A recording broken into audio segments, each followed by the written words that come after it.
Hey, I'm Decathlon Gamer, and welcome back to FM23 Youth Factory. This is episode number 12, and we have our third intake. It's here. It's an excellent intake. At least on the surface, it is. 3 strikers, 2 center mids, not a position we use, and 2 center backs. Part of that can absolutely be written off as a byproduct of a head of youth intake or head of youth development who doesn't have the right formation for us. He had a much better reputation to help us maintain a high level for our intakes, and he had a couple of key things to help us out. But one area he was a little off on was definitely regarding his tactical situation. Donnell Trainer looks pretty good.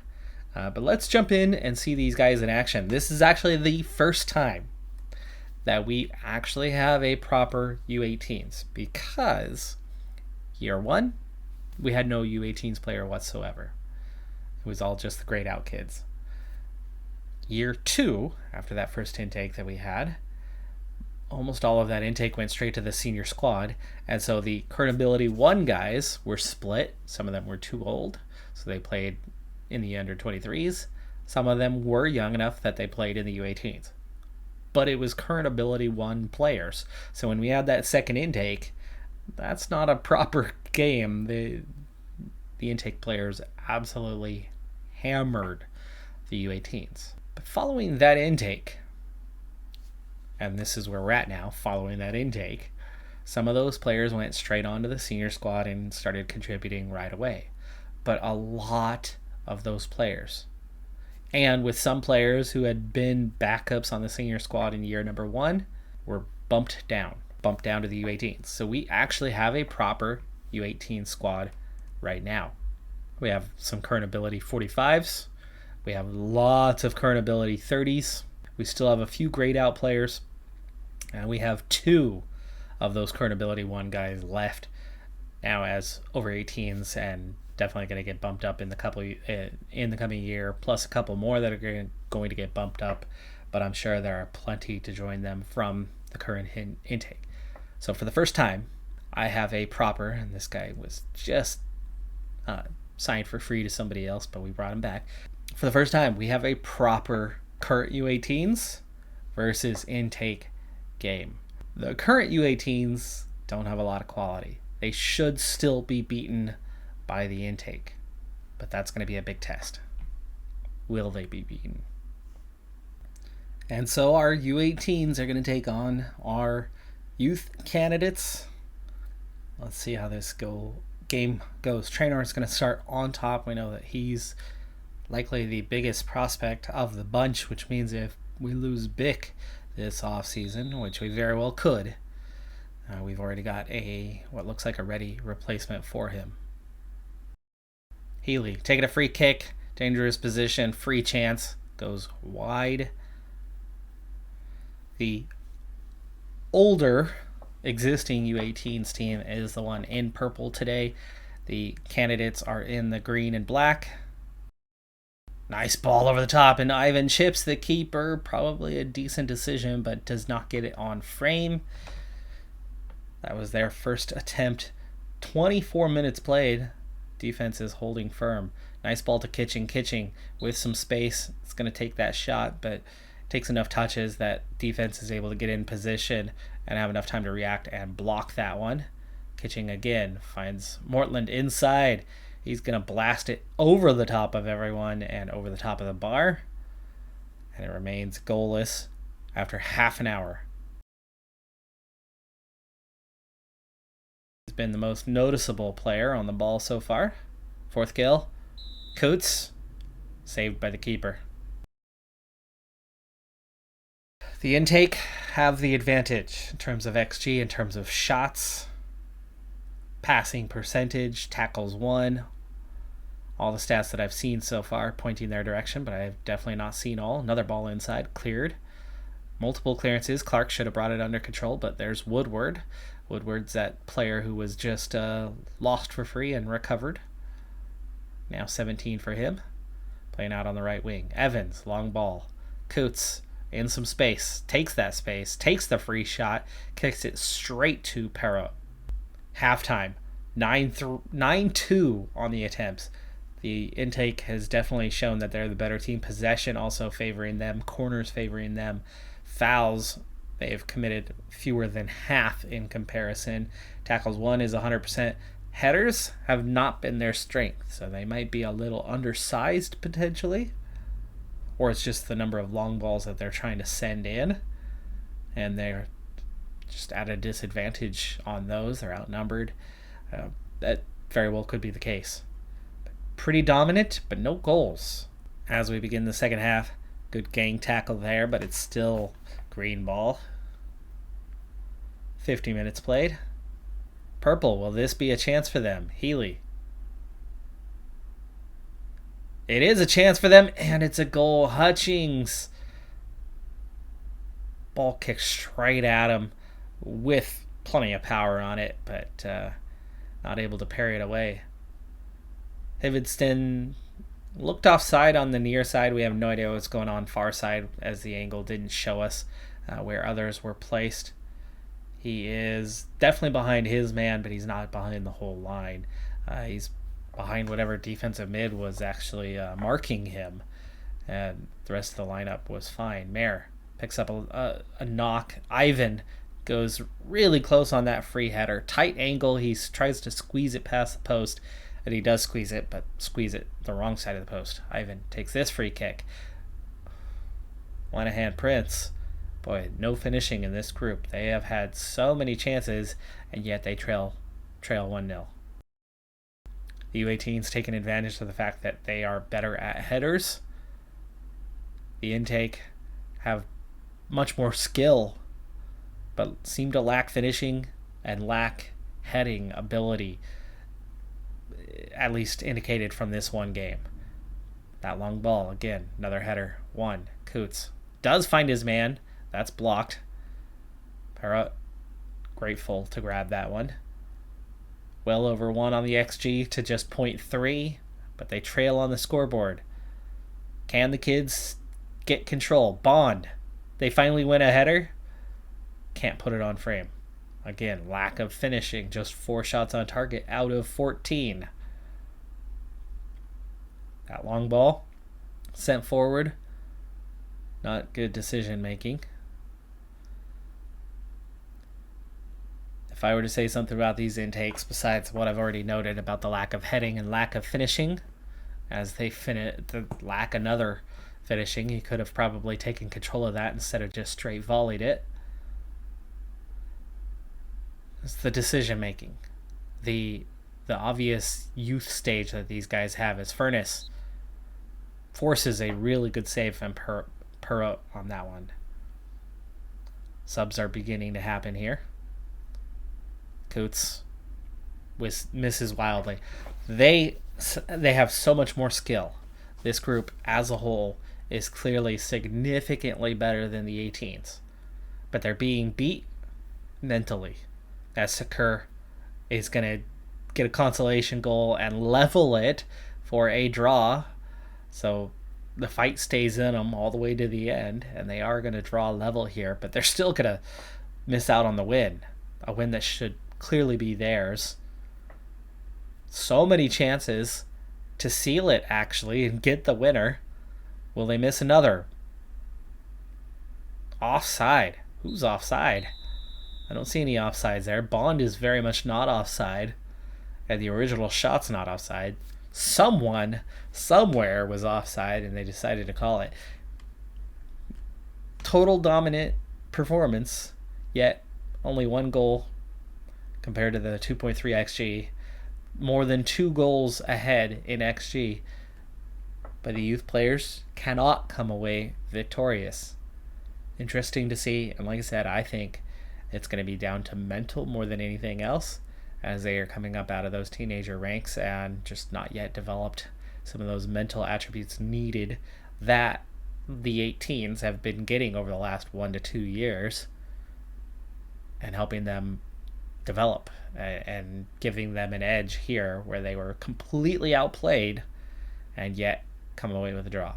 All right, so the candidates are now merged with the 18s, and let's take a look. Of course, the two lowest are going to be beat, but the bottom five, are entirely, in fact, actually, the minimum current ability is a 30.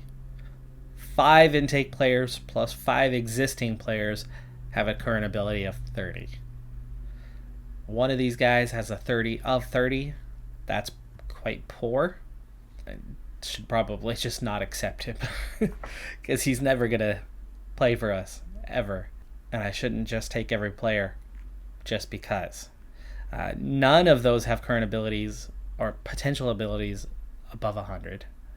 A right wing back has some decent potential and is already injured. That's Mayer. He was the one injured in the candidates game there.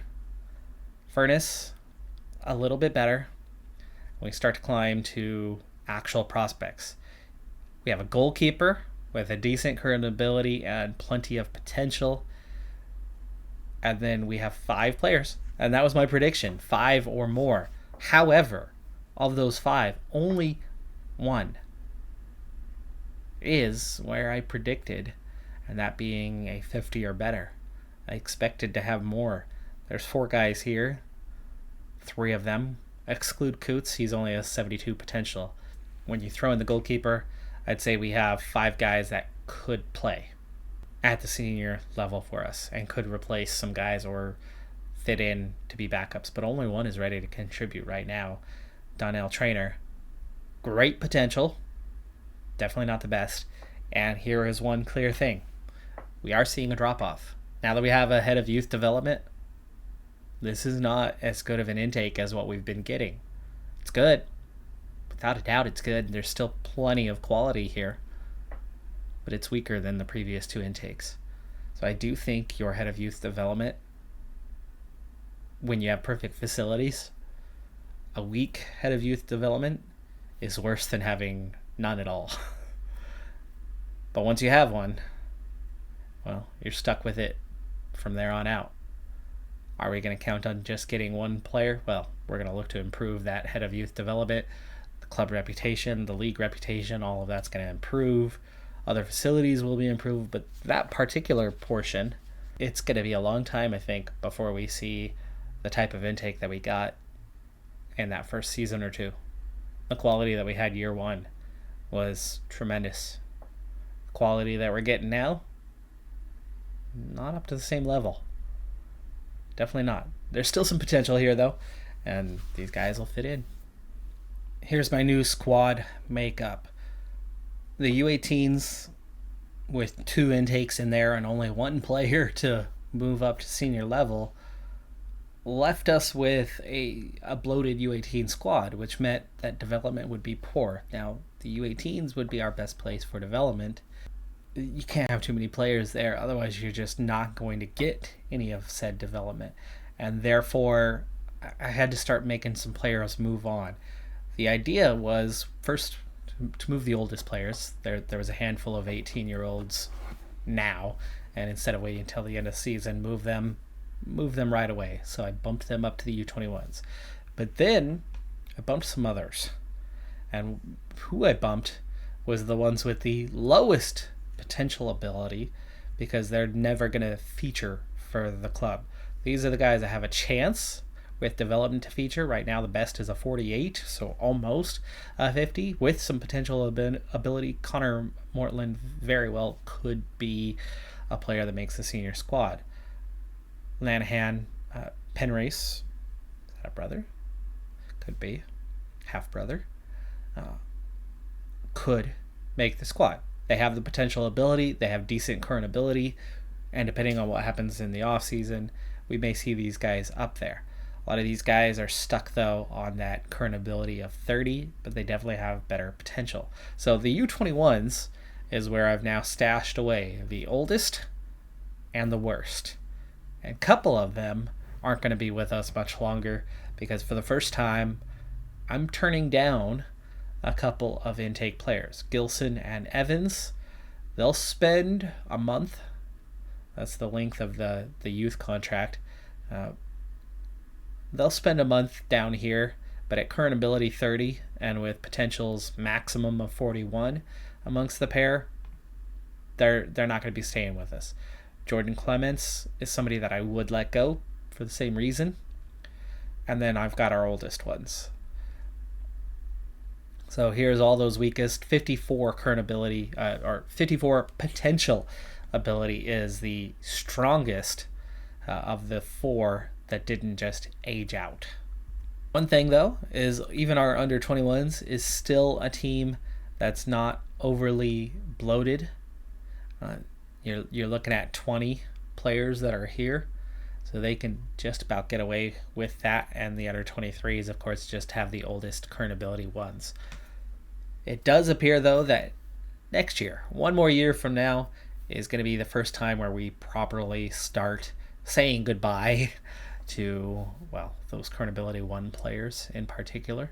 Not all, but definitely a handful. I'd say all of these guys would probably make way, and then you'd have, these players kind of taking over the under 23s. But even then, saying no to a few young players. And that of course brings us to the only player to make the senior squad. Now in terms of striker depth, Bick, McDonald, Jones, Trainer. So he comes in at 4th. Center attacking mid depth, according to the assistant manager at least, Bick, McDonald, Brooks, Jones, Trainer. 5th. It's not great. But he does have good finishing. He does have a good first touch. Good technique. I think he looks more like a striker, but he's only got strength 5. That's one weak area that he'll need to work on. Good mental attributes already. Not a ton of pace, so actually he probably is more suited as a advanced playmaker, center attacking mid. But with good determination, I have a feeling this is somebody who is going to develop rapidly. And speaking of developing rapidly, I have our 6 key guys that are 85 or better. He's next. He's comfortably ahead of everyone else. So he will be joining that group, especially if he has the determination. And therefore, I think what we're looking at is a him versus Tom Fish scenario on who replaces McDonald next season. We don't know who else we might be losing in the off season, but we do know that we are losing McDonald. So getting a quick look, similar. Finishing first touch. Passing is much better for him. Technique, similar.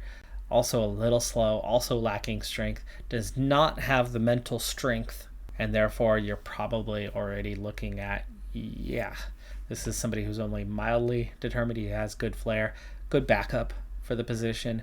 But I do think that we are looking at Trainer replacing McDonald in the coming season. And for all I know, he could be better as an attacker than Bick, and maybe Bick drops to that attacking mid position. We've had an interesting intake player here.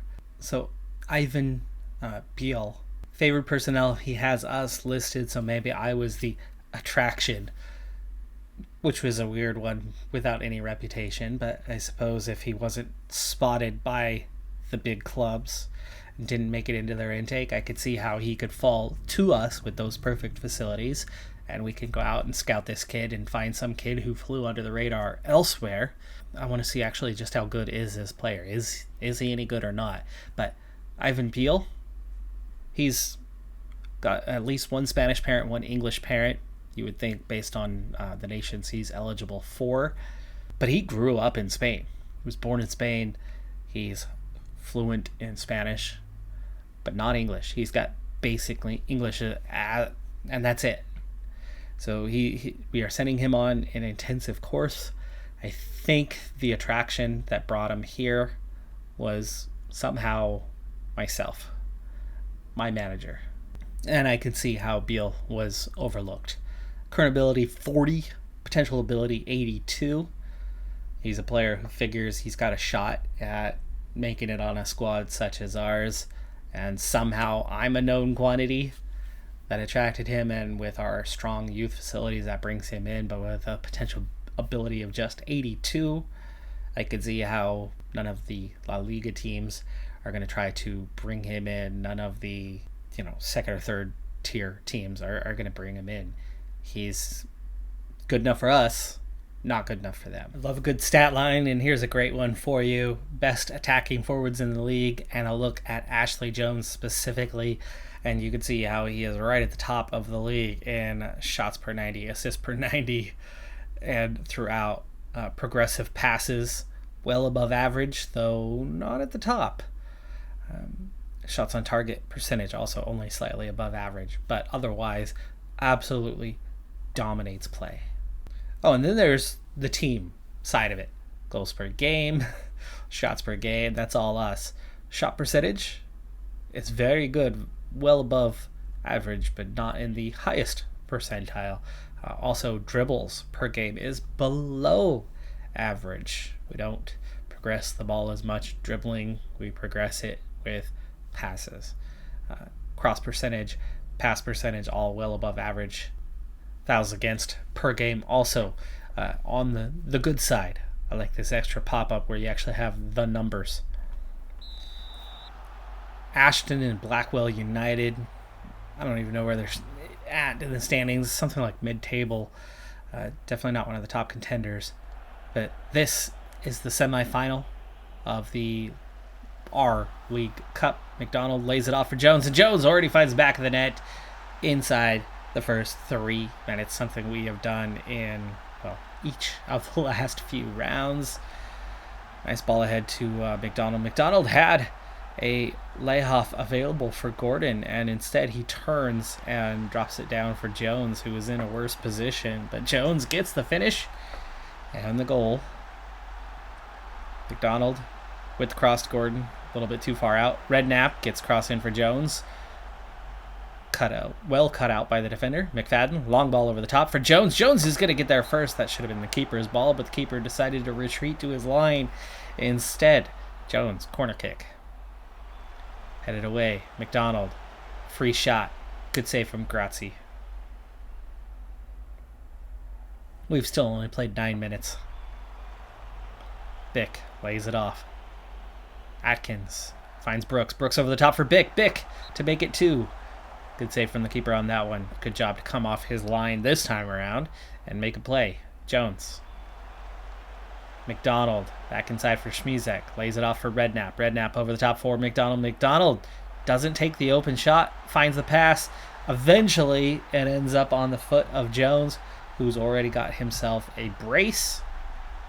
Yeah, McDonald should have been shooting right there. Instead, he flashes it across goal. Try to find Bick. Didn't really find him very well. But after a deflection, Jones makes some space. Much more difficult attempt than what McDonald had. But he scores. Quintafera, not a very good clearing header. He had time, but I understand at the time that he started his run, he didn't think there was going to be time. Gordon. He's no commissioner, but he does find Jones. Jones unable to make it 3 in 14 minutes. But we look like a third will be inevitable at some point. Layoff pass, not a very good one, but we get there. McDonald! Oh, 2 chances from feet away. The first one goes off the inside of the post and somehow comes out.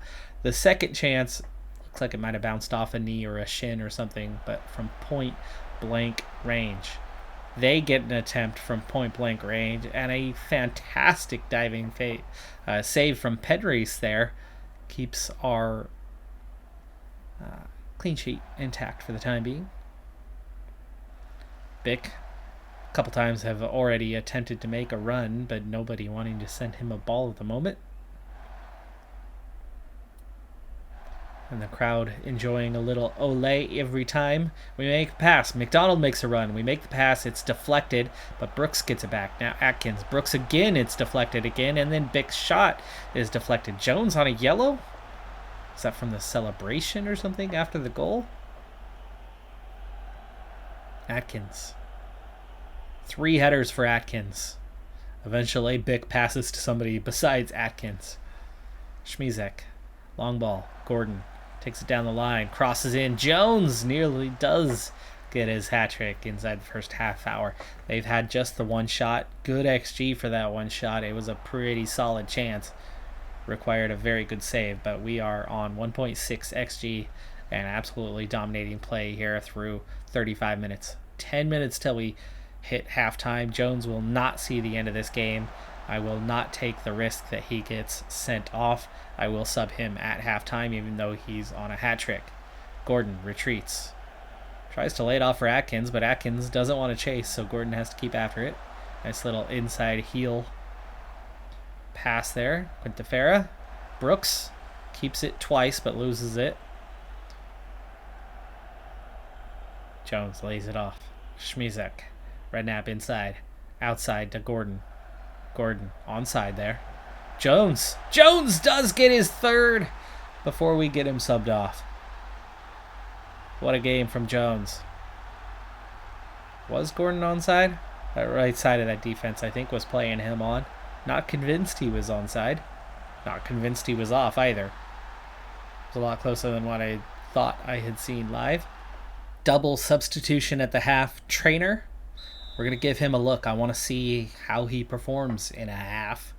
And we're going to put him in place of McDonald, who is the one leaving us at the end of the season, has that vacancy. I've seen Fish off the bench before, as Penreese saved by the woodwork on that one.